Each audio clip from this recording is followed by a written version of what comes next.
নিচের সংখ্যাদ্বয়ের প্রথম রাশির সাথে দ্বিতীয় রাশিকে অনুপাতে প্রকাশ করতে বলছে। তাহলে প্রথম রাশি কত? প্রথম রাশি হচ্ছে প্রথম রাশি সমান 25। দ্বিতীয় রাশি কত স্যার? একসাথে বলো। দ্বিতীয় রাশি হচ্ছে 35। তাহলে আমাদেরকে অনুপাত বের করতে বলছে প্রথম রাশি অনুপাত দ্বিতীয় রাশি। হ্যাঁ স্যার, প্রথম রাশি কত? 25, দ্বিতীয় রাশি কত? 35। এটাকে যদি আমরা ভাগ করি, যে কোনো সংখ্যা দিয়ে উভয় উত্তর রাশি এবং পূর্ব রাশি দুটাকে যদি ভাগ যায়, ভাগ করতে হবে। তাহলে 5 দ্বারা ভাগ করলে 5 5 আর 5 দ্বারা ভাগ করলে 5 7 তাহলে কত দ্বারা ভাগ করছি? এখানে লিখব যে উভয় অনুপাতকে 5 দ্বারা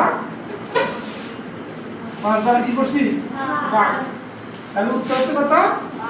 5 অনুপাত 7। বুঝতে পারলেন সবাই?